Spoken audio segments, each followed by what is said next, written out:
Um bom dia a todos. Mais uma vez é uma alegria poder estar aqui para juntos aprendermos um pouco mais da palavra de Deus. Eu sei que alguns, ao olharem aquela imagem ali, ficaram um pouco quanto assustados, né? Mas esse tema, ele basicamente será um complemento de tudo aquilo que o Kleber falou um pouco antes aqui. Mas antes de começarmos, vocês que nos assistem pela internet também, sejam bem-vindos. Não esqueça de compartilhar para que essa mensagem possa alcançar mais pessoas também. E eu convido a todos para que nós possamos orar.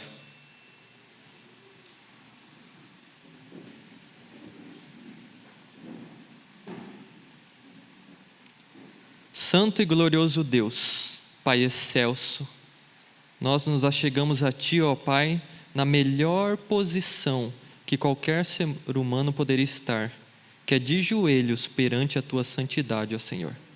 Sabemos que muitas batalhas foram vencidas assim, e queremos nesta manhã rogar a presença do Santo Espírito conosco, Senhor, para que nada neste mundo venha nos atrapalhar, para que possamos ouvir a Tua voz nessa manhã.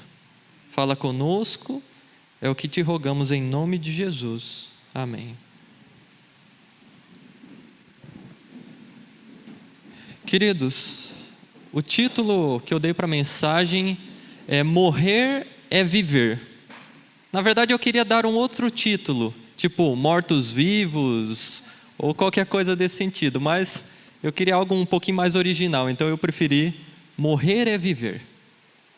Na história da Bíblia, desde o princípio, nós podemos encontrar a história de pessoas que escolheram a morte em vez da vida.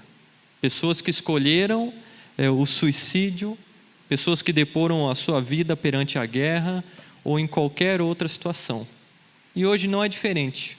Se nós olharmos para o quadro do mundo, muitas pessoas hoje ainda cometem o suicídio. Muitas pessoas ainda morrem.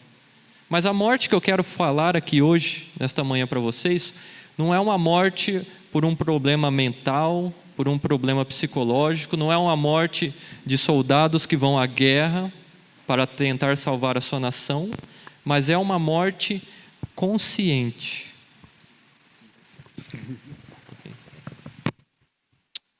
É uma morte consciente, uma morte por escolha.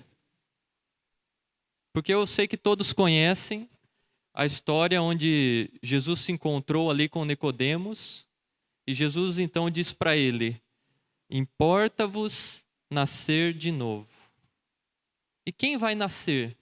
A não ser alguém que não existe. Para os que estão vivos, antes de nascermos de novo, nós precisamos morrer. Assim como uma sementinha, quando é colocada na terra, é sepultada ali, para que então ela possa germinar e se tornar uma árvore, possa nascer como uma planta. Assim também, na nossa vida, há momentos que nós precisamos morrer para então começarmos a viver. Nós temos esse exemplo no batismo. Sempre falamos que o batismo ele é um exemplo de morte, um sepultamento da velha vida para um novo nascimento, para uma nova vida com Cristo. Mas na vida do nosso relacionamento com as pessoas, muitas vezes nós também precisamos nascer de novo. E a minha pergunta para vocês é: quem aqui gostaria de morrer? Tem alguém aqui que gostaria de morrer? Tem uma irmã corajosa ali, ó. Alguém aqui já desejou a morte alguma vez na vida? Olha, eu quero dizer que eu já desejei a morte. Mas não era essa morte espiritual da qual estamos falando, era realmente a morte física. Mas louvado seja Deus que eu não escolhi, não tomei essa iniciativa. Alguém aqui já morreu alguma vez na vida? Há algum morto-vivo aqui caminhando entre nós? Essas são as perguntas. De tudo que eu tenho que falar aqui, irmãos, eu quero dizer uma coisa. E depois de tudo que nós ouvimos na mensagem do Kleber, eu queria ler com vocês Filipenses 3, verso 12. Esse é o único texto que eu não coloquei no slide. Filipenses 3, verso 12. Eu gostaria de ler esse texto com vocês antes da gente começar. Diz assim: não que já tenha alcançado, ou que seja perfeito, mas prossigo para alcançar aquilo, o que fui também alcançado por Cristo Jesus. Então, de tudo que eu vou falar para vocês aqui nesta manhã, eu quero dizer para vocês que não que eu tenha alcançado a plenitude disso, mas eu estou na caminhada e eu convido vocês para entrar nessa caminhada também, juntamente comigo. Alguns exemplos na Bíblia nós veremos agora de pessoas que pediram a morte. Jonas, no capítulo 4, no verso 3, nós conhecemos a história de Jonas, né, aquele que fugiu do Senhor e o Senhor interviu para que ele pudesse então cumprir a sua missão. E depois de ter cumprido a missão que Deus havia estabelecido para ele, Jonas ele se encontra nessa situação desse verso. E ele diz assim: por isso agora, ó Senhor, eu te imploro, tira a minha vida, pois é melhor para mim morrer do que viver. Jonas, ele é um sujeito que ele queria a morte de qualquer jeito. Na verdade, ele queria a morte dos ninivitas. Mas como Deus deu a vida para eles, ele falou: ah, Senhor, tira a minha vida então. Ele queria a morte de qualquer jeito. Se não fosse dos outros, que fosse a dele. Mas há um outro personagem que está lá em 1 Reis, no capítulo 19. Vamos ver o verso de 1 a 4. Se vocês quiserem anotando os textos, senão depois vocês podem assistir o vídeo novamente, que estará todos lá registrados. Verso 1. E Acabe contou a Jezabel tudo o que Elias havia feito, e ao mesmo tempo como ele havia matado todos os profetas com a espada. Então Jezabel mandou um mensageiro a Elias a lhe dizer: assim me façam os deuses, e outro tanto, se até amanhã a estas horas eu não fizer a tua vida como a de um deles. E quando ele viu aquilo, ele se levantou e se foi para escapar com a vida. E chegou a Berseba, a qual pertence a Judá, e ali deixou seu servo. Ele, porém, seguiu a viagem de um dia para dentro do deserto, e chegou e se assentou debaixo de um junípero, e pediu por si para que pudesse morrer. E disse: basta agora, ó Senhor, tira a minha vida, porque não sou melhor do que os meus pais. Veja, Elias, diferentemente de Jonas, ele escolheu fazer a vontade do Senhor.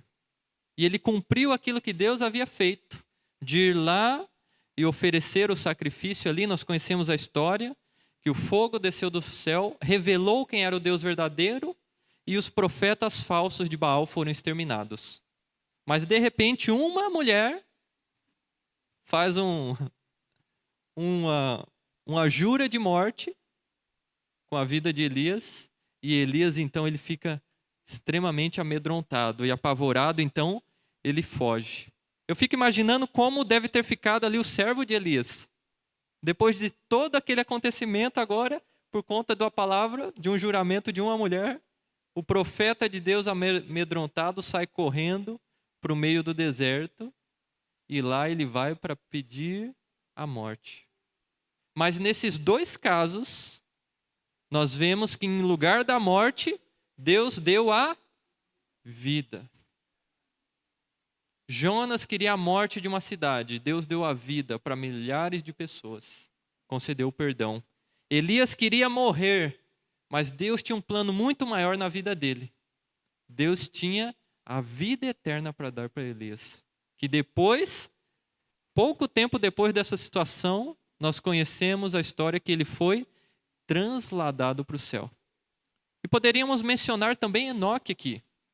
Porque Enoque, ele teve uma escolha.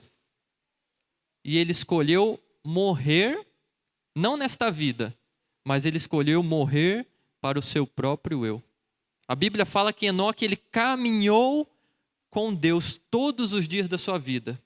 Enoque não escolheu andar nas suas pisaduras, andar nos seus próprios caminhos, mas ele escolheu andar nos caminhos do Senhor. Por isso que eu digo que morrer é viver. Aqueles que escolheram a morte, em lugar disso, Deus deu a vida como um prêmio para eles. Agora eu pergunto para vocês, quem aqui quer a vida eterna? Ah, muito bem. Todos querem a vida eterna, mas ninguém quer morrer, né? Meus queridos, eu tenho algo para dizer para vocês, que não há como nós herdarmos a vida eterna se nós não morrermos aqui. Não há como nós herdarmos a vida eterna se nós não morrermos para nós mesmos. Não morrermos dentro de nós. O livro de Deuteronômio, no capítulo 34, traz mais uma história para nós. De alguém que realmente teve que morrer aqui fisicamente. Deuteronômio 34, versículo de 1 a 5. Diz assim: E Moisés subiu das planícies de Moabe até o monte de Nebo, até o topo de Pisga, que está diante de Jericó. E o Senhor lhe mostrou toda a terra de Gileade até Dan, e toda a Naphtali, e a terra de Efraim, e Manassés, e toda a terra de Judá, até o mais extremo do mar, e o sul, e a planície do vale de Jericó, a cidade das palmeiras até Zoar. E o Senhor disse a ele: Esta é a terra que jurei a Abraão, a Isaque e a Jacó, dizendo: Eu a darei à tua semente. Fiz com que a viste teus olhos, mas não irás para lá. Assim Moisés, o servo do Senhor, morreu ali na terra de Moabe, conforme a palavra do Senhor. Veja, Moisés ele queria entrar na terra prometida. Moisés ele não queria ter morrido naquele momento ali. Mas Deus talvez deixou essa história registrada para nós, porque ele tinha uma lição para nós. Deus, ele precisava fazer com que Moisés morresse ali diante daquele local. Porque antes de entrar na terra prometida, Moisés precisou morrer. Antes de entrarmos na Canaã celestial, nós hoje precisamos morrer também. O irmão White comenta que ninguém vai ter seu caráter transformado na ressurreição final. Nós precisamos transformar o nosso caráter hoje. Porque com o mesmo caráter que descermos à sepultura, vai ser o caráter que vamos levantar da sepultura. Então, se queremos ir para o céu, necessitamos matar o nosso próprio eu. Porque morrer é viver. Precisamos morrer para viver com Cristo. Há uma lei da física que diz que dois corpos não ocupam o mesmo espaço ao mesmo tempo. Isso é fato. Se eu encho esse copo de água, alguma coisa vai ter que sair dele. Nem que seja ar, mas alguma coisa tem que sair. E para Cristo habitar em nós, nós precisamos nos esvaziar de nós mesmos. Agora, o que isso tem a ver com a tua família? Porque o tema de hoje é sobre o casal. O que a morte tem que ver com o casamento? Com o relacionamento familiar? Eu achei uma imagem que eu achei bem interessante. Essa imagem ali, ó. Duas pessoas, né, quem sabe falando palavrões, reclamando uma com a outra, apontando o dedo para a outra. E talvez cada um dentro de si achando que está correto. Mas há uma frase que dizem que em uma briga há 3 lados: o seu, o do outro e a verdade. Entende? E como começa uma briga?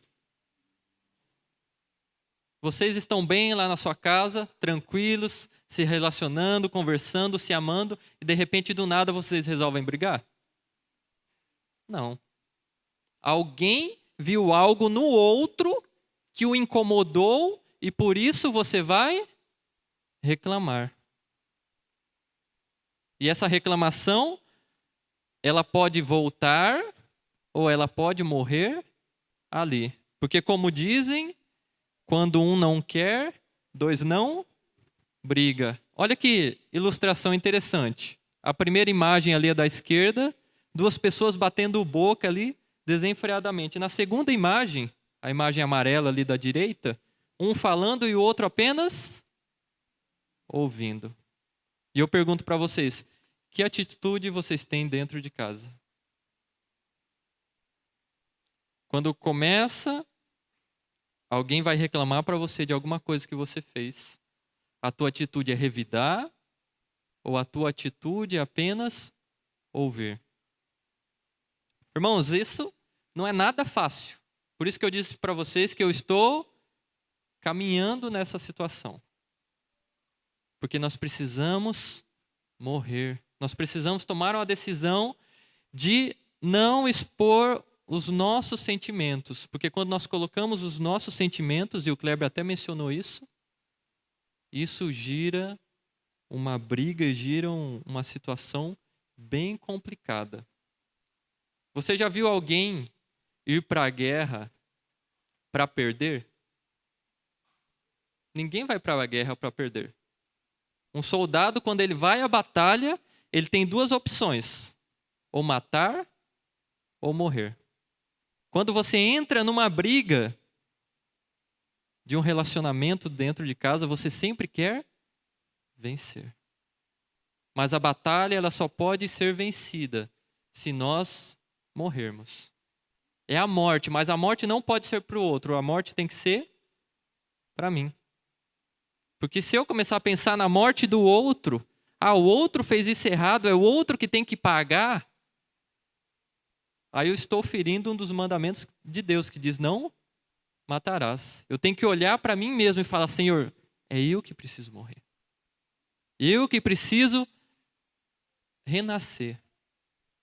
Eu que preciso subjugar as minhas paixões, os meus sentimentos. Deus nos fez o relacionamento para ser o casal uma só carne.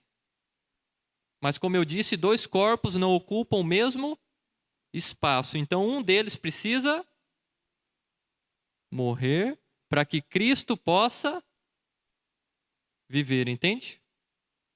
Imagine quando você faz com a mão assim um coração com as duas mãos. Uma mão é sua e a outra mão é do seu cônjuge.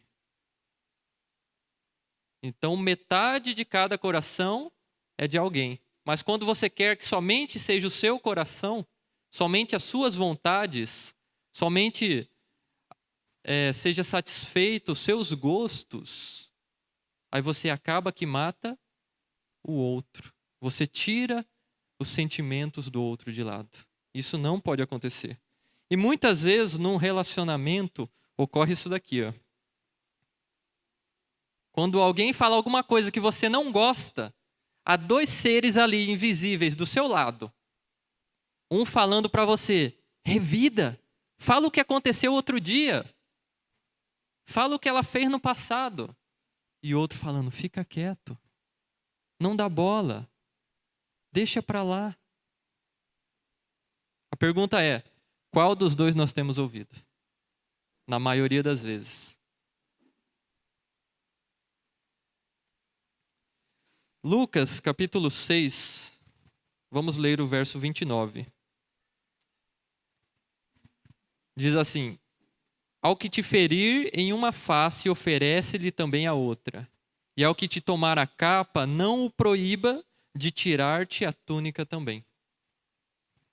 Trocando por miúdos, eu não quero dizer para vocês que quando um te bater, né, não quero fazer, como se diz, apologia de um bater no outro dentro de casa, mas o que eu quero ilustrar para vocês aqui é que nós temos que aprender a sofrer o dano. Nós temos que aprender a apanhar calado. Porque foi isso que Jesus fez. Não bateram em Jesus? Não cuspiram no rosto de Jesus? E o que Jesus fez? Ficou calado. Muitas vezes foi insultado. As pessoas, os fariseus, viviam perseguindo Jesus, tentando incitá-lo para que ele pudesse ali falar alguma coisa que eles pudessem usar contra ele. Mas quem se cala não tem nada para ser usado contra ele. Você já viu na televisão, nos filmes antigos, que o policial dizia, olha, tudo que você falava pode ser usado contra você? É isso que acontece. Então, quando você se cala, não tem nada que o inimigo possa usar contra você. Mas quando você começa a falar e você se exaspera, você se exalta, aí sim, há muita coisa para ser usada contra você. E o pior de tudo é que uma meia hora depois você vai estar com aquele sentimento. Poxa vida, falei besteira, podia ter ficado calado. Muitas vezes nós perdemos porque não ficamos calados. E por que não ficamos calados? Olha nessa imagem ali. Vocês conseguem ver o que está escrito ali naquele saco ali que o rapaz está segurando? Orgulho. Está escrito lá em cima, ó. Às vezes é difícil abrir mão, mas é preciso. Às vezes nós não queremos perder a briga, porque nós entramos para vencer. Mas nós temos que deixar o orgulho de lado, porque senão o orgulho vai nos levar para onde? Para onde aquele rapaz vai cair se ele ficar segurando o saco? Para o abismo. Alguém daqui quer levar a família para o abismo? Acho que ninguém, né? Todos querem subir. Olha a mãozinha de Jesus lá em cima, ó. Solta o orgulho. Segura a minha mão. Nós precisamos, queridos, lutar contra o nosso eu. Precisamos matar o nosso próprio eu, para que então a nossa casa comece a ser algo que nós vamos ler agora. Fundamentos do lar cristão, na página 8, diz assim: o lar deve ser tudo quanto está implícito nessa palavra. Deve ser um pequeno céu na terra, um lugar em que se cultivem as afeições, em vez de serem cuidadosamente reprimidas. Nossa felicidade depende do cultivo do amor, da simpatia e verdadeira cortesia de uns para com os outros. O mais agradável símbolo do céu é um lar presidido pelo Espírito do Senhor. Se a vontade de Deus for cumprida, o marido e a esposa se respeitarão mutuamente e cultivarão o amor e a confiança. É a vontade de quem que tem que ser cumprida ali? A vontade de Deus precisa ser cumprida, para que então o nosso lar comece a ser um pedaço do céu. Mas para mim cumprir a vontade de Deus, eu preciso deixar de cumprir a minha vontade. Porque enquanto eu continuar cumprindo a minha vontade, eu não estarei fazendo a vontade de Deus. Qual que é o plano de Deus para o casal? É que vivam em rixas, em contendas, em brigas, em discussões? Não. O plano de Deus para o casal é que tenha amor, respeito, carinho, afeto dentro de casa. Esse é o plano de Deus. É isso que nós devemos buscar. Mais um texto, a ciência do bom viver. Diz, lembrem-se que o lar da terra deve ser o símbolo e o preparo para o céu.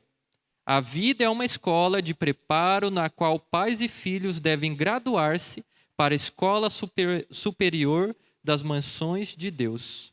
Então, se o lar da terra é um preparo e um símbolo do lar do céu, nós já vimos que para ir para o céu nós precisamos morrer. E para ter um céu aqui na terra, nós precisamos da mesma coisa, precisamos morrer, matar o nosso eu.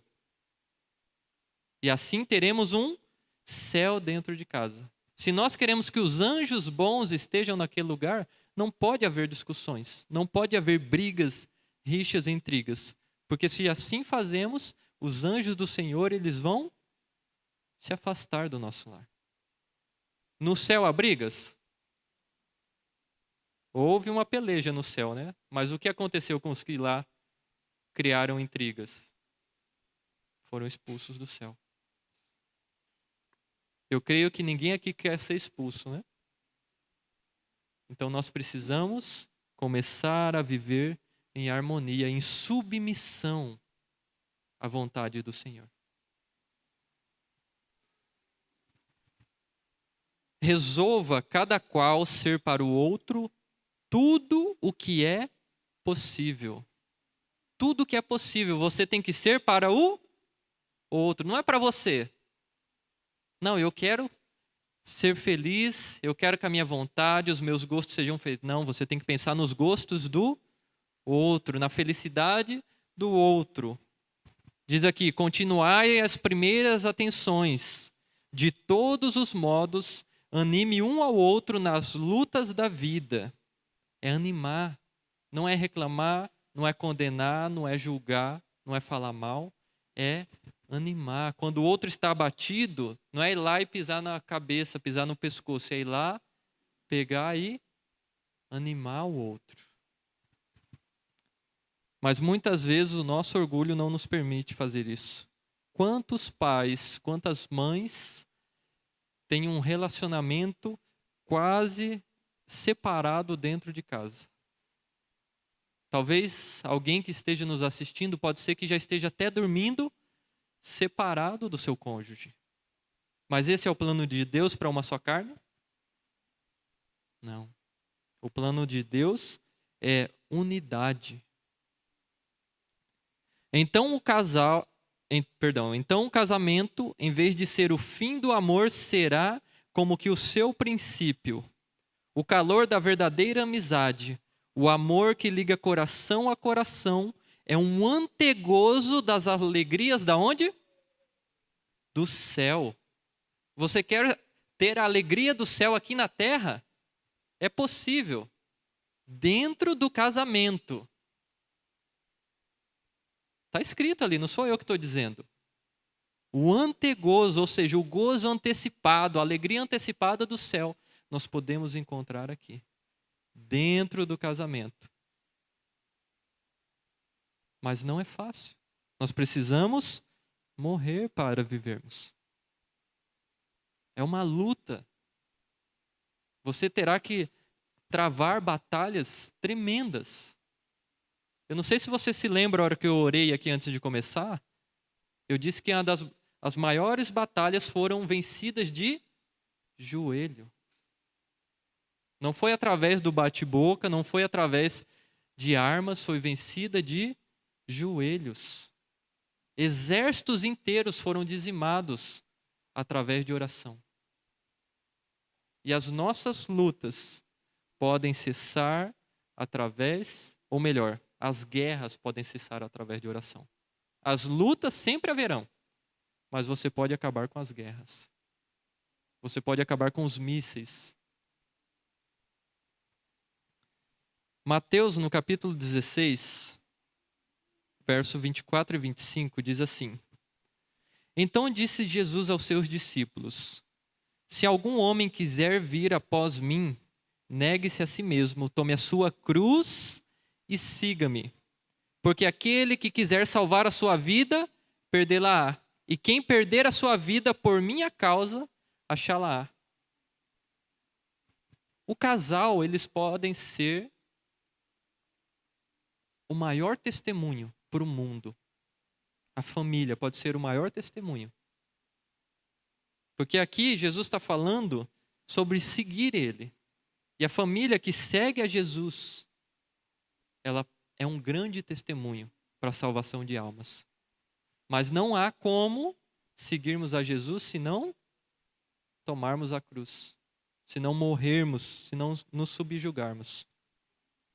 Um outro texto, Filipenses 2, versículo de 3 a 8, diz assim: Que nada seja feito por contenda ou por vanglória, mas com humildade na mente, cada um considere os outros melhores do que a si mesmo.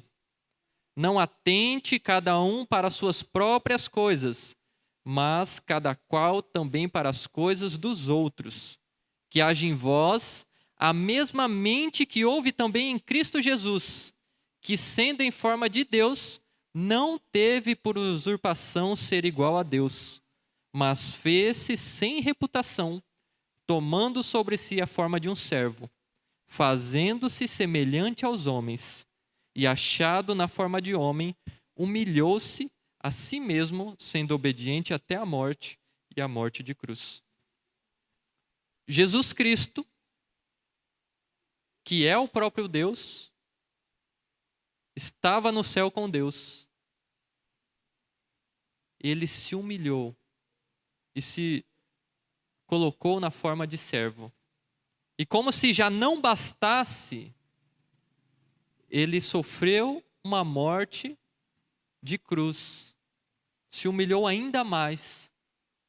Porque aqueles que morriam na cruz eram chamados de malditos. Maldito todo aquele que for pendurado no madeiro. E eu te pergunto, o que tem sido difícil demais no seu relacionamento? O que tem sido humilhante demais? Será que você tem se humilhado mais do que o próprio Deus, que se fez homem? Ou será que você não está suportando nem mesmo as pequenas provas? Você sempre quer estar no alto. Seus gostos, seus desejos, suas paixões. Mais um texto, 1 Coríntios, capítulo 7. Mas quero que estejais livres de preocupações. Aquele que é solteiro cuida das coisas que pertencem ao Senhor, e como ele pode agradar ao Senhor. Mas o que é casado, e atenção casados, o que é casado cuida das coisas que são do mundo, em como ele pode agradar a sua esposa. Então o marido não tem que pensar em como ele deve agradar a si mesmo. Ou não, eu preciso trabalhar avassaladoramente para o Senhor. Eu não tenho tempo para o meu cônjuge, para a minha esposa. O texto está dizendo que o solteiro cuida das coisas do Senhor, mas o casado ele precisa cuidar das coisas que vão agradar a sua esposa. E a diferença também entre a esposa e a virgem. A mulher solteira cuida das coisas do Senhor, para ela poder ser santa, tanto no corpo como no espírito. Mas a que é casada cuida das coisas do mundo, em como ela pode agradar o seu marido. Eu não estou querendo dizer que você não pode fazer trabalho missionário. Eu não estou querendo dizer que você não pode servir ao Senhor. Mas eu quero dizer que você também tem que servir ao seu cônjuge, à sua família, ao seu esposo, à sua esposa. Você tem que também agradar os gostos deles. E assim você vai estar cumprindo a vontade de Deus. Está escrito na palavra. Olha lá, 1 Coríntios 7, 32 a 34. A Ciência do Bom Viver, na página 360 e 361, diz assim: de cada um amor em vez de exigi-lo. Cultive aquilo que tem em si de mais nobre e esteja pronto a reconhecer as boas qualidades do outro. É um admirável estímulo e satisfação saber alguém que é estimulado, que é estimado. A simpatia e o respeito o animam na luta em busca da perfeição e o próprio amor cresce à medida que estimula a propósitos mais nobres. Você já viu aquela pessoa que diz: o meu esposo ou a minha esposa não me ama. Ele não me dá carinho. Ele não me dá presentes. Mas o texto diz que dê cada um amor em vez de exigi-lo. Você tem que dar. Quando você quer algo da outra pessoa, você primeiro tem que fazer. E através do seu exemplo, a pessoa, com o passar do tempo, vai começar a fazer também. Mas se você não dá e ainda exige que o outro te dê, como que você quer receber? Nós precisamos voltar ao primeiro amor, queridos. Precisamos voltar naqueles mesmos sentimentos que tínhamos no início do relacionamento. Considerar o outro como algo precioso dentro do lar. Não ficar encontrando dificuldades, encontrando problema, mas o texto diz para nós encontrarmos o que há de melhor na pessoa e praticarmos os elogios.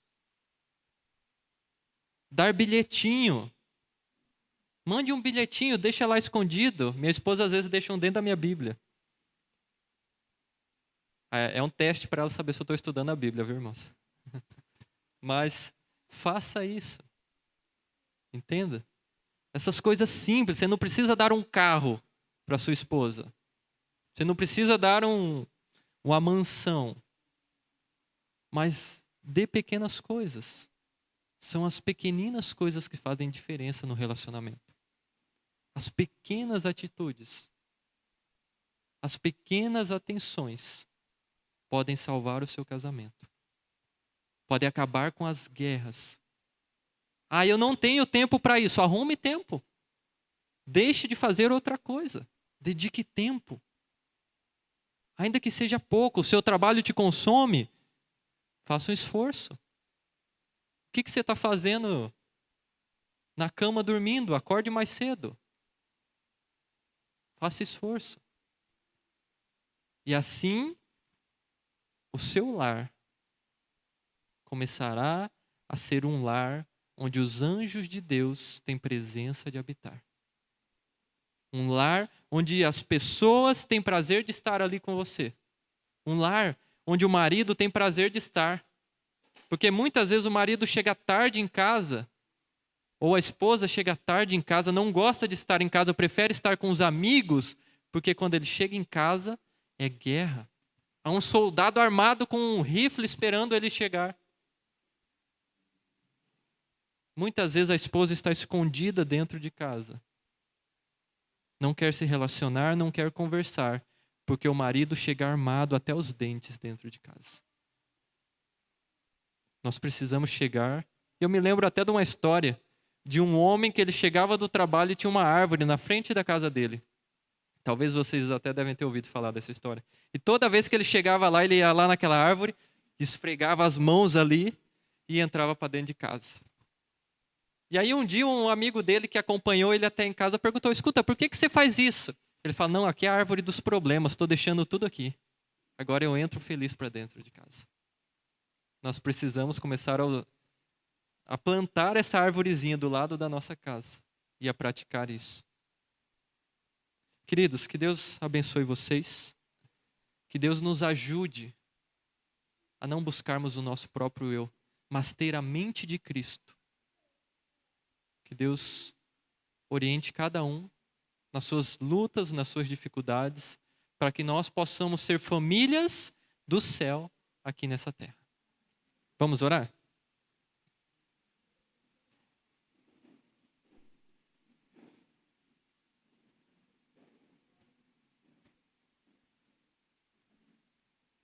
Querido Deus e Pai, muitas vezes, Senhor, o nosso maior inimigo somos nós mesmos. Muitas vezes, Senhor, as maiores dificuldades não estão lá fora, mas elas vêm de dentro. E não digo de dentro do lar, mas digo de dentro do nosso coração. Por isso, ó Pai, cada um de nós que nos encontramos aqui, temos batalhas para ser travadas dentro da nossa mente, dentro do nosso coração. Então nos ajuda, Senhor, para que possamos nos esvaziar de nós mesmos, possamos ser limpos e purificados pelo Santo Espírito, para que unicamente o Senhor, a sua vontade, o seu prazer possa estar em nós. Fortalece-nos, ó Pai, conduz a nossa vida pelos teus caminhos em nome de Jesus. Amém, Senhor.